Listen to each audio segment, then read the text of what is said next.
free relationship conversations. And thank you so much, Jennifer, for joining in today.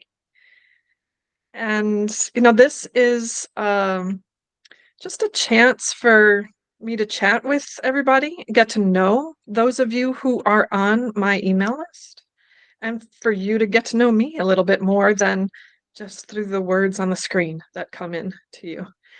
So thank you for being on my list. This call only goes out to the people who are on my list. So you are special to me for letting me into your inbox.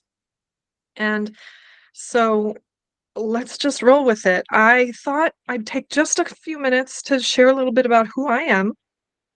And then our topic for today is how to set boundaries that stick. So we're going to talk a bit about what boundaries are and how to implement them in a way that helps them stick. Sound good? Sounds perfect. This is my hot topic. Oh, wonderful, wonderful.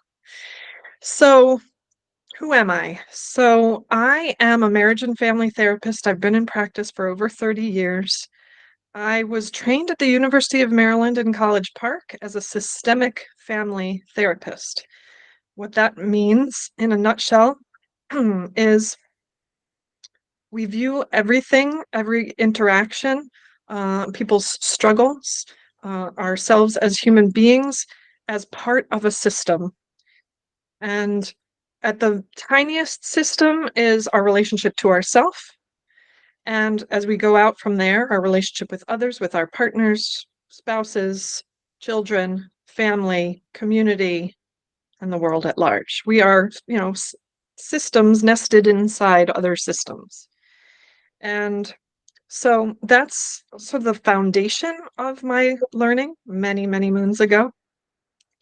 And over time, I became connected with the Relational Life Institute, created by Terry Real, who is the author of I Don't Want to Talk About It, which is the really first book ever about male depression and how it is different from female depression.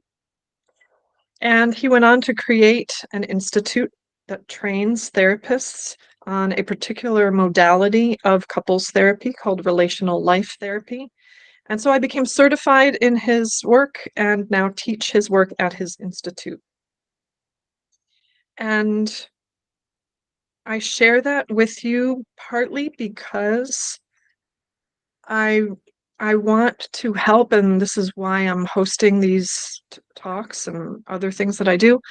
I really want to invite as many people as possible to learn how to live a relational life. We live in an individualistic, narcissistic, misogynistic world and culture that doesn't do any of us any good. It harms everyone under its umbrella. And living a relational life is not just another form of couples therapy. It's a new paradigm for the world to live within. And so I invite you all to learn about that and learn how to do this differently. Relationships are difficult, and they don't have to be as difficult as they are. So that's a little bit about me professionally. I am married. I have three, two stepchildren, a daughter, a daughter-in-law, a granddaughter. And thankfully they all live near Maryland, so I get to see them a lot now. And my husband and I have been married for almost 19 years. And we have to do the work that I do with my couples every day. We're not above it. We have to keep, I'm just letting somebody else in. We have to do the work just like anybody else does. So when I talk about these skills, I'm trying my best to practice them at home as well. Welcome, Jill. Hi. Thanks for joining us. Thank you. I actually can only just be here for a few moments. I apologize for being late. No worries. Welcome anytime for as much or as little as works for your schedule. Just glad you're here. Cute. I was just introducing myself a little bit. Not going to go over all of that again. You'll get to see it in the replay if you choose to watch the replay if you want to. So let me dive into what we're here to talk about today. I chose the topic of boundaries and how to set boundaries that stick because I think it's really tricky. And there's also a lot of, I guess social media and books and, boundaries are a hot topic lately.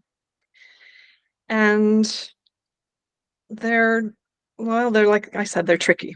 So let me ask you guys, since you're here, when you think of boundaries, just that word and how it applies to yourself and relationships, what comes to mind? Anything you're willing to share? It doesn't have to be overly personal, but just what comes to mind when you think of boundaries?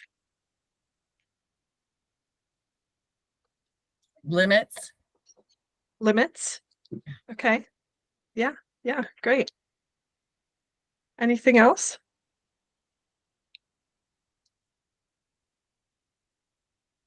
It doesn't have to be. No pressure. I'll just go on if that's good with you guys. Yeah. This is an area that I've been trying to, like, I Googled totally independently from your session today. I literally just went on to Google what are boundaries because I feel like they are used in so many different ways. And I'm notoriously bad at setting boundaries. And I think I tend to create relationships that have a big imbalance in them. And Okay. so that's my Okay. input on. Yeah. Thanks for sharing that. I think you speak for a lot of people, you know. So, yeah, Jill, go ahead. No, that's okay. Continue. Okay. So, I'm going to sort of give an overview of what I'm talking about when I'm referring to boundaries. And there's going to be two distinct categories.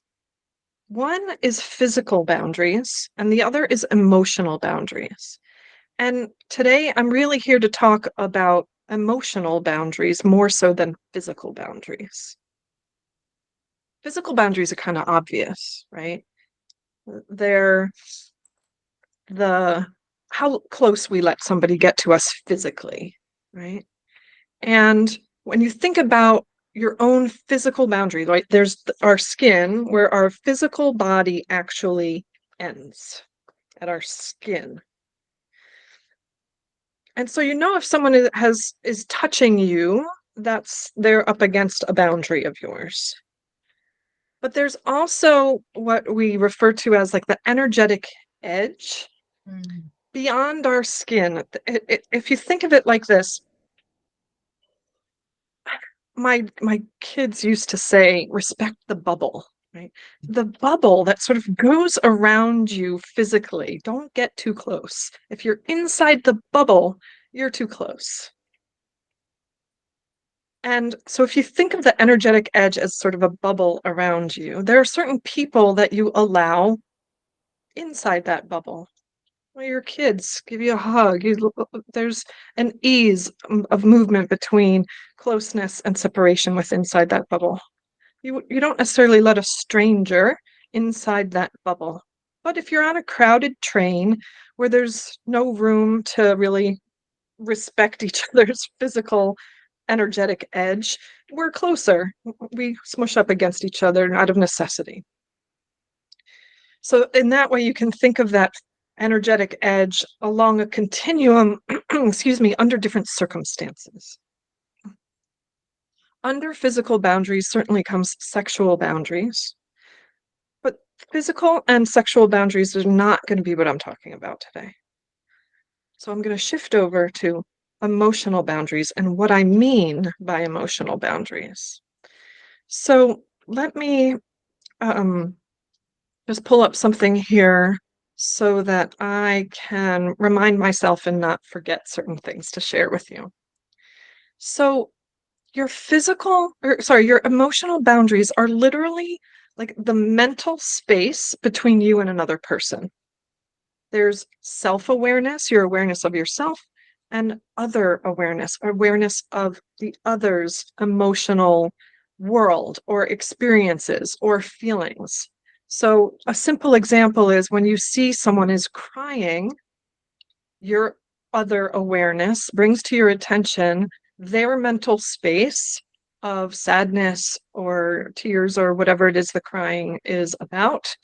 And a psychological boundary is the gatekeeper between your psychology, which is your thoughts, feelings, needs, wants, and the psychology of others. Does that make sense? Let me just check in with you. Yeah. Yeah? All right. I'm seeing head nods. Great. Thank you. All right. So there's two types of psychological boundaries. Okay. There's the protective boundary. And when I refer to the protective boundary, what I'm talking about is the boundary that keeps us from absorbing other people's feelings, needs, and wants. It knows, this protective boundary knows that other people's feelings are not dangerous to you. And there's a distinction between their feelings and their behaviors, but their feelings are not dangerous to you. What's true for them may not be true for you. And you keep yourself emotionally safe or protected by setting aside what they think, feel, and need and want in appropriate situations to do that, or when it doesn't fit you. So let me think of an example about a protective boundary. Well, let me go back to the person that was crying. Maybe they're crying because you're about to move out of state. And they're sad because you're moving out of state, but you're really excited about moving out of state. It's a new adventure for you, it's a new city, all the things that come with it. And yes, you feel some sadness because you'll miss them. You won't be able to see them as frequently, but you're not as sad about it, perhaps, as they are. An example of a more porous psychological protective boundary in this example is when you say to yourself, or you feel like, oh my gosh, I better not talk to them about my move because it really upsets them. They're really sad, and I don't want them to be hurting, so I won't talk about it. Or I want to get them to not feel so sad about my move. Okay. That's an example of it being a little bit too porous when it comes to a protective emotional boundary. A colleague of mine who I went through a training course with, her name is Jules, said something that stuck with me and I think is really helpful in thickening our emotional protective boundary. And that is this. She said, her name is Julianne Taylor Shore. She's fabulous. Anything she does, I suggest you look up. Anyways, what she says is, it is benevolent and respectful to allow other people to have their feelings. Yeah. Yeah, I see you nodding your head, Jill. I want to share anything that comes up when I say that? Oh, I get that, right? So me taking, like, trying to take care of other people's feelings is more about me than it is about them, right? It's about my own discomfort with another person's difficult feelings and how difficult it is to discern, as you said, like what's mine and what's theirs. Because I, like, all the time, make their stuff mine. Yeah. Yeah. Yeah, exactly. Exactly. So part of how we can help ourselves have a stronger protective emotional boundary is to remember that phrase. It's benevolent and respectful to allow other people to have their feelings, to go through their feelings, to experience their feelings. They may not match with our feelings, and that's okay. Jen, what were you gonna? It doesn't really Yeah. relate to your example right here, and this was a really helpful example, because you talked on two negative consequences of not having the proper protective barrier, and that being like not talking to the person, which creates distance, or trying to change, their opinion about you moving, which also just creates some toxicness, I guess, in that relationship. And so later, maybe we can circle back to, so the rule of thumb is you have to recognize that your feelings are separate from someone else's, and they're allowed to have their own viewpoints and their own feelings. But there's like a response, like in an intimate relationship, like a marriage, there's a responsibility line somewhere. And I know that probably goes more to behavior than feelings, but maybe you can circle around and kind of talk about that. Sure. I'll do my best to address that. Okay. Because as you're talking about an intimate relationship, you care. We all care about the other person's feelings. This isn't in order to have you be cold and distant regarding their feelings, right? And this is why boundaries, which I haven't talked about yet, are along a continuum. Okay. And those who we deem closer to us than others,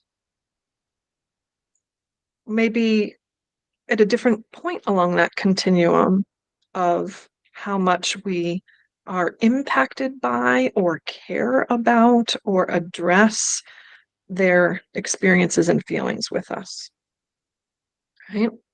So does that touch on what you're asking a little bit? I know I'm not really going into all of it yet. Yeah.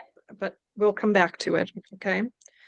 So what I've described to you so far is the protective boundary. So I want to give you an image. Oh, I don't have one with me today.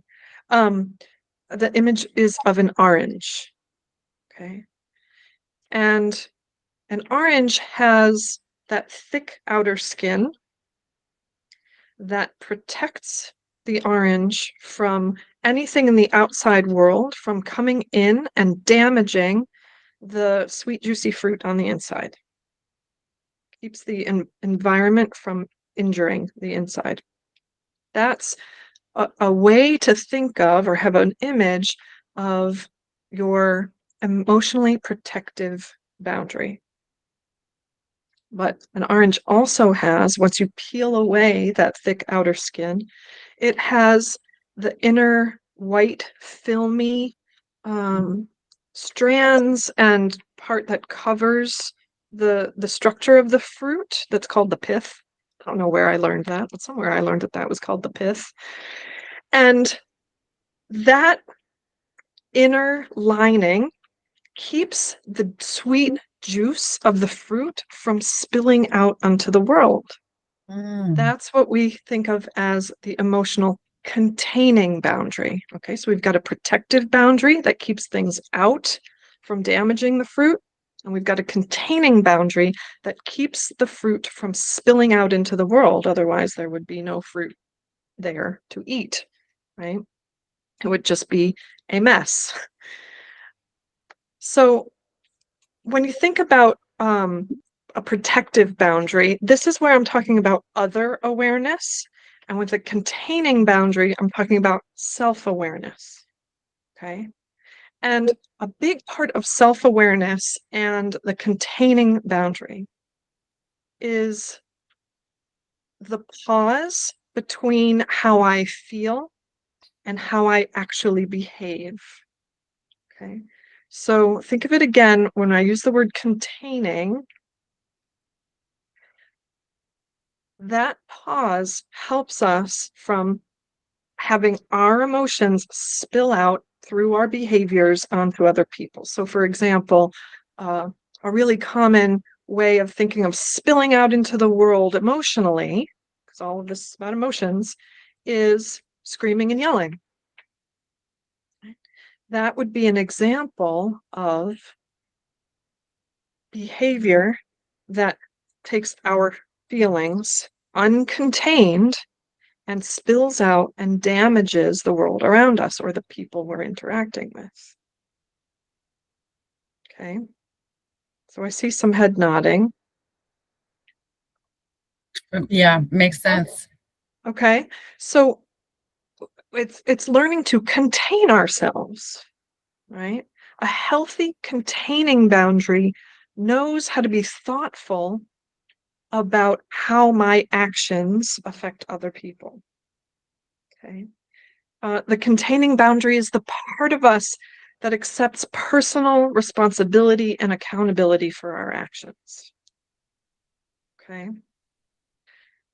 So, if I may, let me ask for any examples that come to mind of from your own lives. It doesn't have to be something you've done or not done, but maybe something you've seen or even in a movie that you've seen of an example of either the containing boundary gone awry or the protective boundary gone awry. Anything come to mind?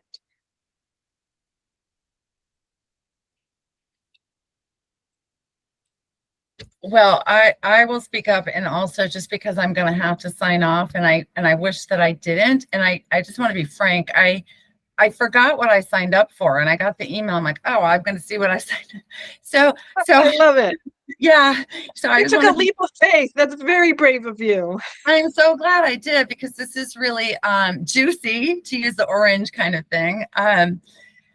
But I mean, in terms of like as a container, right? It took me some time to learn that just because I have big emotions, that doesn't give me the right, to use whatever language, whatever intensity of language or volume of language that I want to, if I want to have like close, trusting relationships, because I wasn't showing up in a trustworthy way, right? Like people couldn't trust me to pay attention to what their needs may be, right?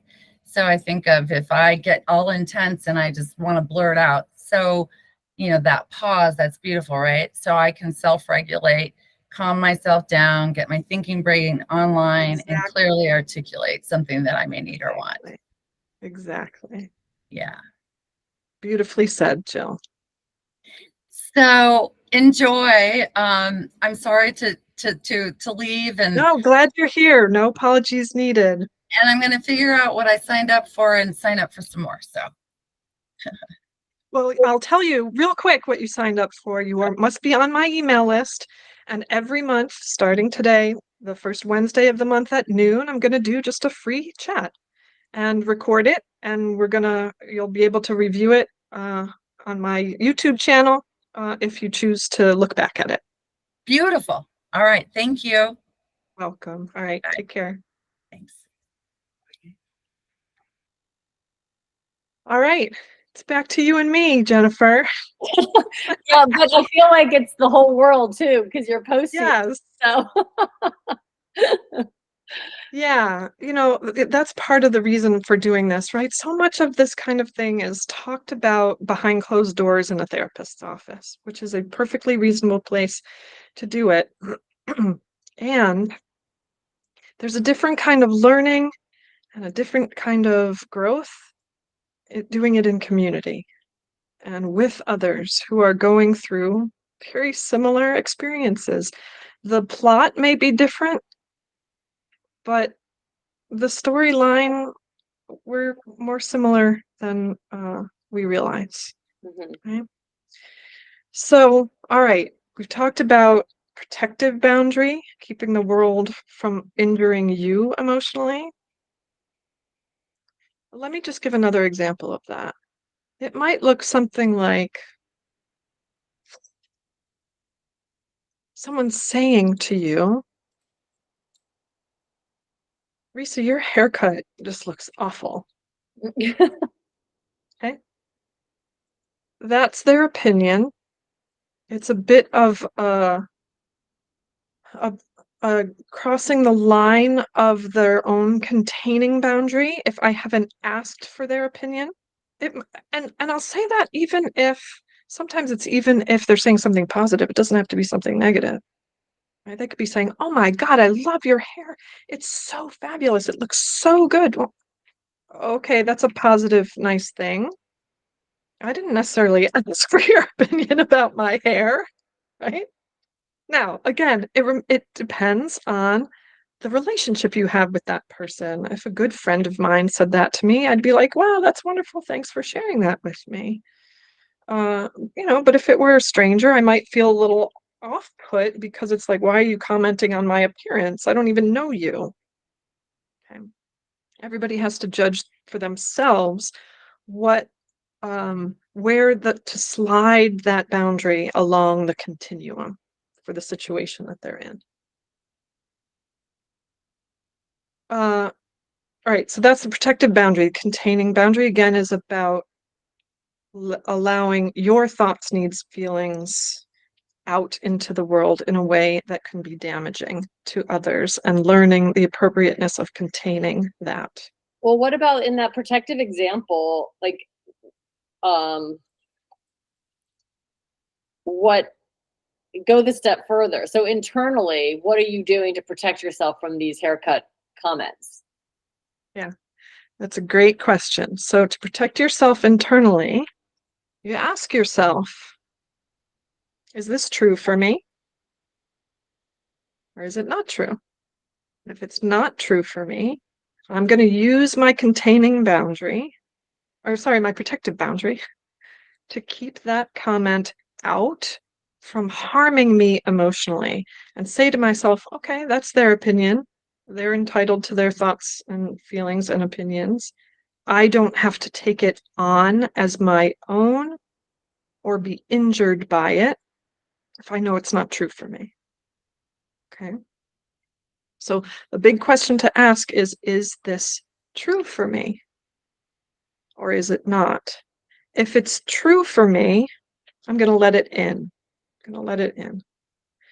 And if it's from someone I really love and care about, whose opinion, so on, like they're closer to me on the continuum, I'm going to look at it much more carefully and give it, assess it more so than I would someone I didn't know and didn't hold in some level of esteem their viewpoint. Right? I'll give you a silly example from my own life, okay? Okay. Years ago, I bought a dress that had a floral pattern on the fabric. Mm-hmm. I thought I looked smashing in it. Okay. I come down the stairs in this dress, and my husband didn't like it so much. He's like, no, I don't like floral patterns. That's really not attractive to me. I was like, oh, all right. Now here I had to assess. I thought I looked great in it. He didn't like it so much. I care about how he views me, that I look attractive to him. And I also care about my own opinion of how I look in it, right? So there was the balancing of both, taking into account someone I love and care about and how I appear to him and my own view of my appearance. So there are times when we need to balance that out. And I made my decision. Someone else might have made a different decision in that kind of situation. But that's just an example of when we have to sort of figure that out. Okay. All right. What would So you do in a scenario like that when you may be able to block that particular comment, but if you really thought that the comment was negative and kind of uncalled for or crossed a boundary, do you then is there a process then? Because in my mind, it could send a whole like process of thinking through, is that someone that I want to have in my life? right? Like if they're going to be making comments that are negative or Yeah, insulting or sure. Sure. And that's something to assess is this, is this repeat behavior? Is this a one-time thing? Have I talked to them about it? How, have I given them the chance to know how, when they do that, it impacts me, and therefore what my request is for the future, right? It's one thing to say, don't do that. It's another thing to say, what would work? Mhm. And, your willingness to have a conversation with someone about these kinds of things also depends on where they are on the spectrum of closeness to you, Mhm. right?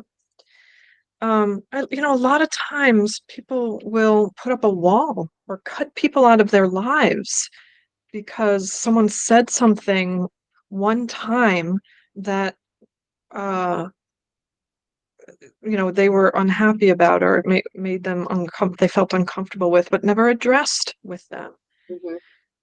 Everyone has the option to do that, but I'm bringing these things up so that you're choosing in a conscious way when and how to set boundaries Mhm. with people. Because that actually brings to mind that a friend or someone I had thought of as a friend cut me out. This is like a really old story for something that I didn't really realize I had done, right? And when it became clear that she was truly not responding to any Mhm. behavior that I was like any attempt to reconnect or attempt to talk to her, I kind of went back into my mind as to how she must have interpreted our last interaction. Uh-huh. And it was so painful because there was never an opportunity to talk about it. Yeah, yeah, So you make a really good point about deciding where someone is and how important they are to you to determine if you're willing to kind of sit down and kind of give them a chance to kind of talk through yeah, what. yeah. And here's the thing, it's part of why learning to live a relational life, I think, is so important. Most of us don't have the skills to bring up a conversation to a friend. And so they cut people off.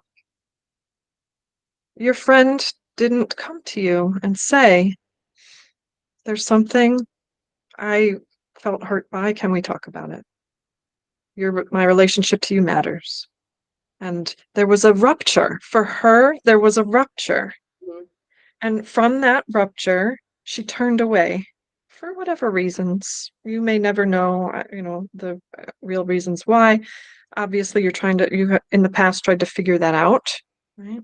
That's what we do. We try and understand, um, have something make sense. Our brains like to create stories. Our brains operate on stories. And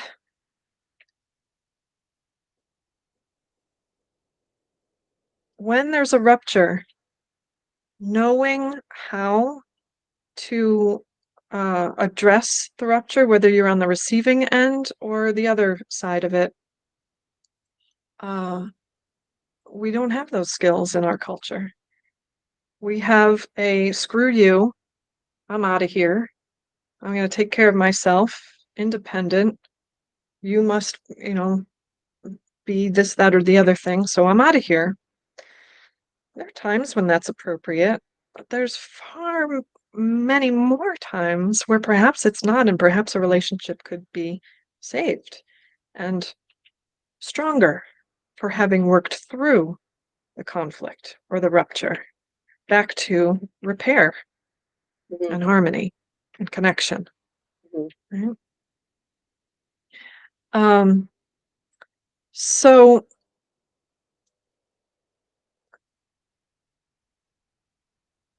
there's something that we refer to as executed boundaries. So, whether it's physical or psychological boundaries, an executed boundary is when we set limits with others and even ourselves, when we state what behavior is and isn't okay with me and what my response to those behaviors will be, letting go of control. And this is a big, big part of executed boundaries is expecting pushback from others and staying emotionally regulated. In other words, keeping our containing boundary in a healthy place when we get that pushback. Okay. Now, I've said a lot of things about executed boundaries. We could dive into each part of this probably for an hour for each part. So setting limits with others, and I'll start actually with even ourselves. Okay. Everything I'm talking about regarding boundaries, we can apply certainly to our relationship with others, but we can apply it to our relationship with ourself. Again, I'll give you an example from my own life. I tend to have a part of me that I call the analyzer. And when I go to sleep at night, that analyzer kicks in and keeps me awake, going over and over what I would say to somebody, what I didn't say, what I want to say, rehearsing, trying to figure out conversations that might be distressing me or situations that might be distressing me, or even positive things, right? Like I'm writing a book and going over and over, how am I going to reach out to my mentor about this? How am I going to write this email to him? And so on and so forth. So when that uh, analyzer kicks in, I practice setting a boundary with myself. I get online, as um, was just said a little earlier in the call, bringing my wise mind on board. And I say to myself, all right, analyzer, hello, I see you're here. We don't need your services right now. What we really need is to go to sleep. You can help us out tomorrow, but right now we need to go to sleep. But it's always thank you for your services because there's a part of that analyzer that's helpful to me. It's a part of something I've cultivated since childhood, right? And I'm not going to I'm going to do my best to not be negative about the analyzer, but to be compassionate and kind to that part of me because it serves me in some way, just not when I'm trying to fall asleep because I really need sleep. And believe it or not, just rehearsing that a few times each night over time, I much more quickly fall asleep. So that's an example of executing a boundary, setting a limit with myself. Um,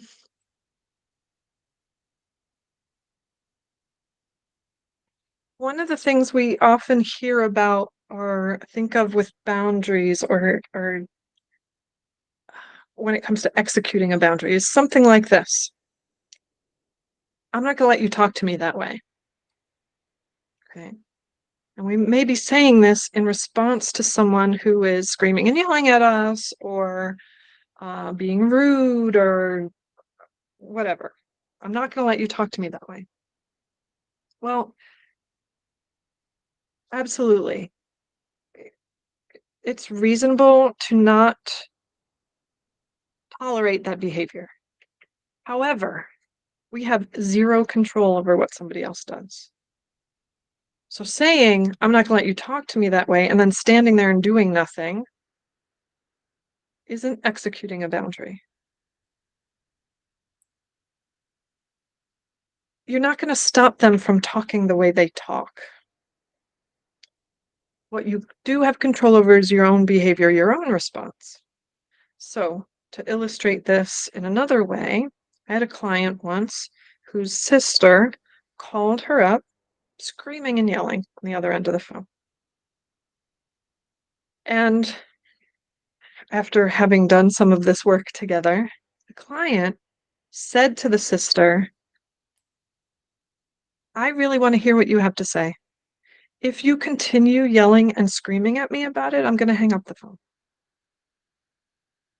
The sister continued yelling and screaming, and the client said, "As I said, you're continuing to scream and yell. I'm hanging up." And she hung up the phone. Okay.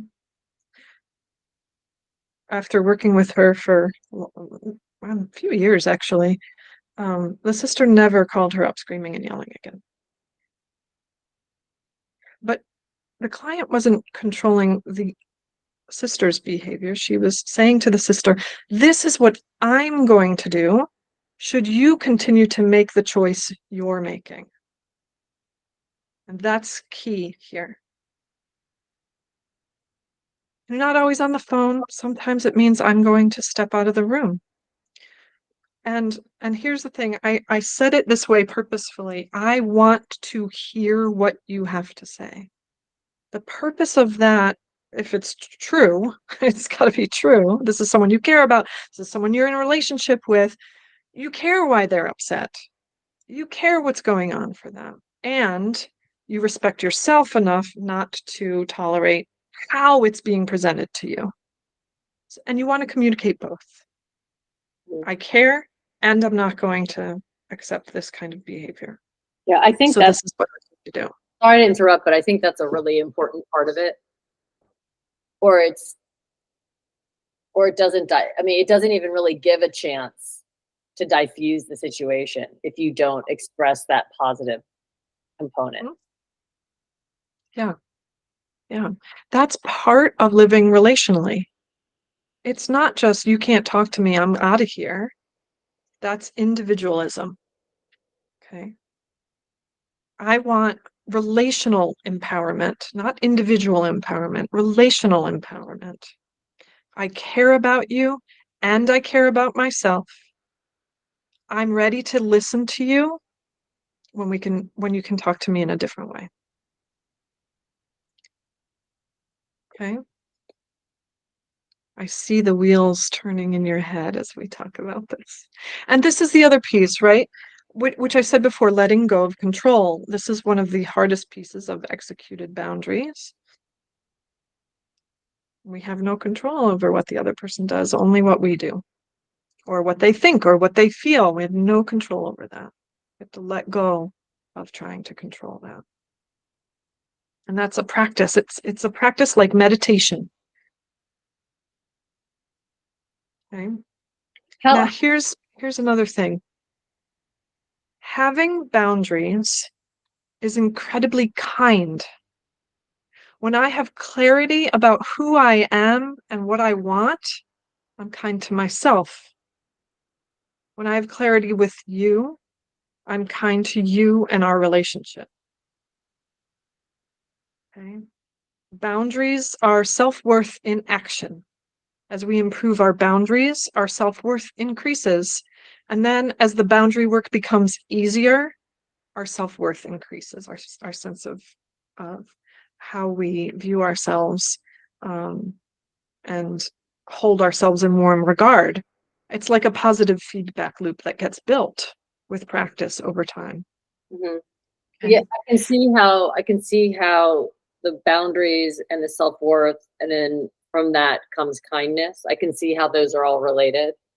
And I am very much aware that what has happened to me before in relationships is you kind of you kind of sweep your own views or opinions or needs kind of a little bit under the carpet, like one too many times, and then it comes out when you finally expressing something, it comes out too strong or too aggressive because you feel like you have not had room to express what you need prior to that. Yeah. Yeah. Sorry, I was slightly distracted because someone joined, but left, which is fine. Anyone who's watching this later on, just know anytime you're available during the hour we're chatting, come in. Don't feel like you have to be here right at moment one. But Jennifer, what you're saying is, yeah, it's how we build on that sense of self-worth and how it connects to our interactions with others. Um, How do you we advise people to come up with where they do need boundaries? Like, is there a kind of a boundary 101? Like, this is how you can kind of survey your life and start writing boundaries for the things that are important to you. Well, off the top of my head, what comes to my mind in answering that question is asking yourself, what do I need? What do I feel? What do I want? Really connecting to your own sense of self, regardless of what anyone else wants, needs, feels. Now, I'm not saying to operate solely on that, Mhm, but I am saying to check in with that mhm, as a place to start figuring out, well, therefore, where are some situations occurring that boundaries would be helpful to me that I'm not executing right now? Either boundaries for myself within myself or in relation to other people. mhm, Okay. You know, one of the things that is true in our culture, and when I say our culture, I am referring to a patriarchal culture that prizes individualism, is this. One of the prime injuries within that culture for women is disempowerment. And through disempowerment, we become disconnected from our own needs, our own viewpoints, our own feelings, in order to stay connected to others. This is not a talk about patriarchy, but all of what I'm talking about is within that context, which is why I'm mentioning it here. And it's why I'm answering your question the way that I am. Come back to, what is it that I need here? mhm. Um, what is it that I feel? What is it that I want? What am I hoping for? What is my longing? What is my need? And from there, being to say, okay, what do I need to do regarding boundaries, either containing boundary or protective boundary, in order to help me be more likely at getting that need met? Not a guarantee, we have to let go of the outcome, but be more likely at getting that need met. Does that give you a Yeah, sense yeah, it of does. what to do? Mhm. Okay, right. Um, just want to, in the few minutes as we wrap up here, at a step, the 10,000-foot view when we're talking about boundaries, when I have really good boundaries, I make sure that my actions align with my values and who I really am as a person. That's about living in integrity. Um, if you want to live in integrity, you know what your values are, you know what boundaries are, and how to put them in action as an essential part of the process of living within integrity. Um, and I think that's a really, I don't know, a good spot for us to wrap it up. What questions or anything comes to mind, Jennifer, for today? Well, you had talked about when you said executed boundaries, you talked about setting limits. We talked about that. You said Mhm. you state your boundaries, you describe what it is, and then you expect pushback from others and Mhm. how you deal with that while staying calm. You never really kind of gave an example of that part. You're right. You're right. I didn't get to that part. You know, when we, especially when we do something new within a relationship or change something within a relationship by setting a boundary perhaps we haven't set before, or even if it's just for the first time or whatever, we teach people how to treat us, right? That's not a new thing to hear. We teach people how to treat us. And so when we change the rules, whether it's overt or not, people don't like change. Brains don't like change. Systems don't like change. We seek homeostasis. And so when we change the rules, there's going to be that inevitable pushback of, no, no, no, no, go back to the way things were before. I've done this before and you haven't complained about it. What? No, go back to the way it was. So expecting that pushback. Okay.